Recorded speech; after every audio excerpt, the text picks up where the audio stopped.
আসসালামু আলাইকুম। HSC 26 batch অর্থাৎ এই মুহূর্তে একাদশ শ্রেণীতে যারা পড়াশোনা করছো, ফাইনালি সুখবর সুখবর সুখবর। তোমাদের মনে একটা অভিযোগ ছিল, মানে কমন সবারই অভিযোগ, ভাইয়া আমাদেরকে ভুলে গেলেন। এইচএসসি 26 ব্যাচ আমাদের নিয়ে কোনো ভিডিও বানাচ্ছে না, কোনো আপডেট দিচ্ছে না, উপবৃত্তির কোনো তথ্যই বলছেন না।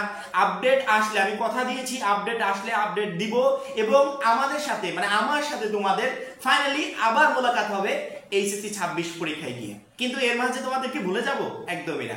তোমাদের বিষয়ে যত গুরুত্বপূর্ণ আপডেট আছে আমরা সব সময় নজর রাখছি। তুমি মনে করছো যে সোহেল ভাই মানে আমাদেরকে ভুলে গেছে, একদমই না। আমরা সব সময় নজর রাখছি, যখনই আপডেট আসবে তৎক্ষণাৎ তোমাদেরকে জানিয়ে দিব। ফাইনালি বড়সড় একটা আপডেট এসেছে।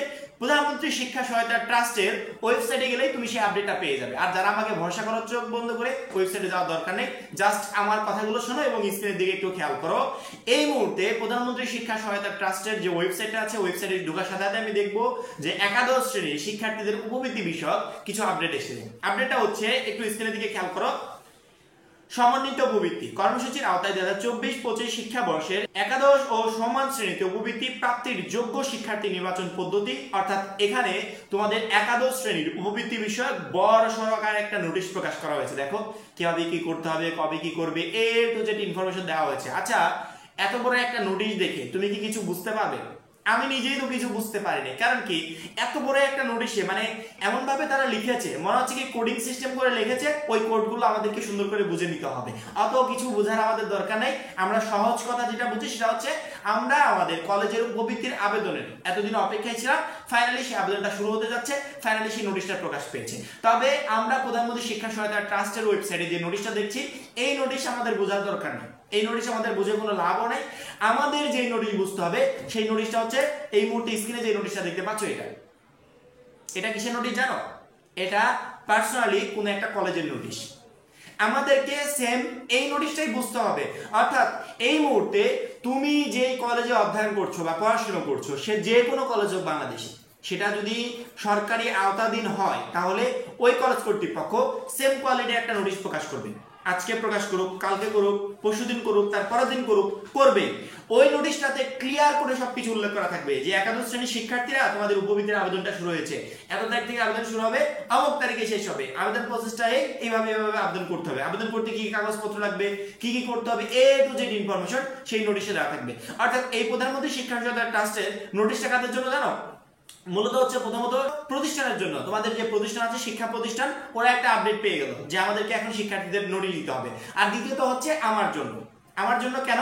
আমি একটা আপডেট পেয়ে গেলাম, এখন আমার এইচএসসি 26 ব্যাচকে জানাতে হবে যে তোমাদের উপবৃত্তির আবেদনটা শুরু হয়ে গেছে। কিন্তু এই নোটিশটা সবার আগে তোমার জন্য হলে এই নোটিশের সাথে তোমার কোনো লেনদেন নাই। কারণ কি, এই নোটিশ থেকে তুমি ওইটা বুঝতে পারবে না যেটা তুমি আমার ভিডিও দেখে বা কলেজের নোটিশ দেখে বুঝতে পারবে। অর্থাৎ তোমাদেরকে তোমাদের কলেজের নোটিশের অপেক্ষা থাকতে হবে। অলরেডি যদি তোমার কলেজ কর্তৃপক্ষ নোটিশ পাবলিশ করে থাকে তাহলে ওই নোটিশটার দিকে একটু খেয়াল করো। ওই নোটিশে ক্লিয়ার করে বলা থাকবে, যেমন ভাবে এই নোটিশে ক্লিয়ার করে বলা আছে যে একাদশ শ্রেণীর শিক্ষার্থীরা এখন কি করবে, উপবৃত্তির আবেদন কবে থেকে করতে পারবে, কবে শেষ করতে পারবে।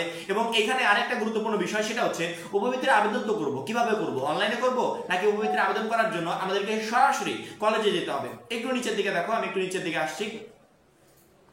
এই যে দেখো, একটু স্ক্রিনের দিকে দেখতে পাচ্ছ নিশ্চয়ই, একটা ফর্ম দেওয়া আছে। দেখো একটা ফর্ম দেওয়া আছে, এই যে ফর্ম, ঠিক আছে? এই ফর্মের উপরে সুন্দর করে একটা বিষয় লেখা আছে। কি লেখা আছে বলতো? শিক্ষা প্রতিষ্ঠান কর্তৃক আবেদন ফর্ম শিক্ষার্থীদের মাঝে বিনামূল্যে বিতরণ করতে হবে। অর্থাৎ আমাদের উপবৃত্তির ফর্মটা আমরা কলেজ থেকে একবারে সম্পূর্ণ ফ্রিতে পাবো। আমাদের কি করতে হবে?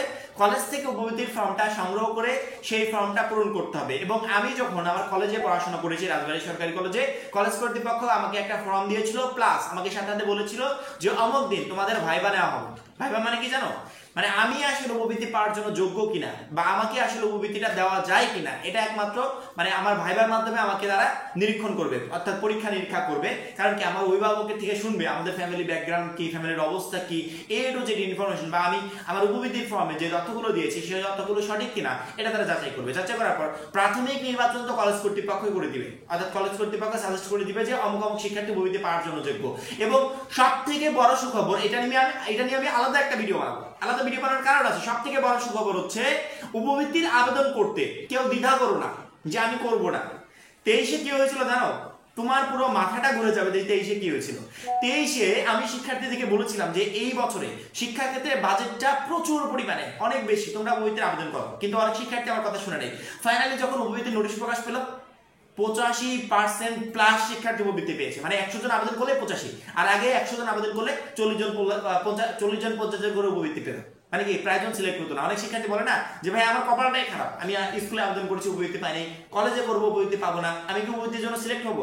আমি বলেছিলাম তুমি আবেদন করো, ভাগ্য ভালো থাকলে অবশ্যই তুমি সিলেক্ট হবে, এই জন্য তোমার আবেদন করা প্রয়োজন। পরবর্তীতে আমার কথা শুনে যারা আবেদন করেছিল প্রায় জন শিক্ষার্থী উপবৃত্তির জন্য সিলেক্ট হয়েছিল। সেক্ষেত্রে যারা এই বছর উপবৃত্তির আবেদনের মানে এই মুহূর্তে ভিডিওটা দেখছো, প্রত্যেকটা শিক্ষার্থীর উচিত উপবৃত্তির আবেদন করা। এবং এই আবেদনটা কবে থেকে শুরু হচ্ছে এইটা তোমরা একমাত্র জানতে পারবে তোমাদের কলেজের যে নোটিশটা, যদিও এই ফর্মে সেই ডেটটা দেওয়া আছে, তবে আমি শিক্ষার্থীদেরকে বলবো এই ডেট বা এই নোটিশ মানে হিবিজিবি একটা অবস্থা, এটার দিকে একদমই খেয়াল না করে তোমাদের খেয়াল করা উচিত তোমাদের কলেজের দিকে। কারণ কি কলেজ কর্তৃপক্ষ যদি তাদের নিজস্ব ফেসবুক পেজ থাকে তাহলে এই পেজে এই নোটিশের মতো একটা নোটিশ তারা পাবলিশ করবে। যদি পেজ না থাকে কলেজের একটা নোটিশ বোর্ড আছে, দেওয়ালে দেখবে এইভাবে টানানো থাকে নোটিশ বোর্ড, ওই নোটিশে ওই বোর্ডে যত নতুন আপডেট আছে সবকিছু নোটিশ আকারে দেওয়া থাকে। ওই নোটিশ বোর্ডে দেখবে একাদশ শ্রেণীদেরকে নিয়ে মানে তোমাদের উপবৃত্তির বিষয়ে একটা নোটিশ টানানো আছে, ওই নোটিশে দেখবে ক্লিয়ার করে সকল তথ্য দেওয়া আছে। শিক্ষার্থীকে কি কি ডকুমেন্টস জমা দিতে হবে, কবে থেকে আবেদন শুরু হবে, আর তারা ফর্মটা কবে থেকে নিতে পারবে, এ টু জেড ইনফরমেশন এখানে দেওয়া থাকবে। এই জন্য প্রত্যেকটা শিক্ষার্থী নিজস্ব কলেজের যে নোটিশটা আছে এই নোটিশের অপেক্ষায় থাকো। মাত্র যে আপডেটটা এসেছে প্রকাশ পেয়েছে তারা হয়তোবা 2-1 দিনের ভিতর তোমাদের ফর্ম বিতরণের কাজ শুরু করে দেবে এবং কবে থেকে আবেদনটা শুরু হবে সেই ডেটাও তোমরা খুব শীঘ্রই পেয়ে যাবে। এই জন্য কলেজের যে নোটিশ বোর্ডটা আছে ওই নোটিশ বোর্ডের উপর খেয়াল রাখবে এবং উপবৃত্তির আবেদন কিভাবে করলে উপবৃত্তির জন্য সিলেক্ট হবে এ টু জেড ইনফরমেশন, অর্থাৎ তোমাদের পুরো প্রসেসটা নিয়ে মানে তোমাদের উপবৃত্তির টাকা হাতে পাইয়ে না দেওয়া পর্যন্ত যত যা কিছু করণীয় সবকিছু আমরা করবো। অর্থাৎ তোমাদের উপবৃত্তির ক্ষেত্রে যত হেল্প দরকার প্রশ্ন করতে হবে না, আমি প্রয়োজন বুঝে ভিডিও নিয়ে আসবো। মাত্র শুরু হলো, উপবৃত্তির আবেদনের নোটিশ প্রকাশ পেলো, এই নোটিশের মাধ্যমে আমাদের ভিডিও করা স্টার্ট হলো। পরবর্তীতে 1 by 1 প্রত্যেকটা বিষয় ধাপে ধাপে ভিডিও পাবে যাতে উপবৃত্তির জন্য তুমি অবশ্যই মাস্ট বি সিলেক্ট হতে পারো। তো ফাইনালি নোটিশটা প্রকাশ পেয়েছে, অনেক শিক্ষার্থী অপেক্ষা ছিল, ভাবলাম যে নোটিশের আপডেটটা তোমাদের দেওয়া খুবই প্রয়োজন যাতে তোমরা অ্যালার্ট হতে পারো যে সামনে থেকে কবে থেকে আমাদের উপবৃত্তির আবেদনটা আসলে শুরু হয়ে যাচ্ছে এবং কলেজে গিয়ে যাতে খোঁজ খবর নিতে পারো। ঠিক আছে, আমাদের চ্যানেলের উপর সবসময় নজর রাখবে, কবে থেকে শুরু হচ্ছে, কবে শেষ হচ্ছে, কিভাবে আবেদন করতে হবে, প্রসেসটা কি, এ টু জেড ইনফরমেশন আমাদের এই চ্যানেল থেকে তোমরা ইনশাআল্লাহ পেয়ে যাবে। এখন এই পর্যন্ত, পরবর্তী ভিডিওর জন্য চ্যানেলটা সাবস্ক্রাইব করে রাখবে। সবাই ভালো থাকবে, সুস্থ থাকবে, আল্লাহ হাফেজ।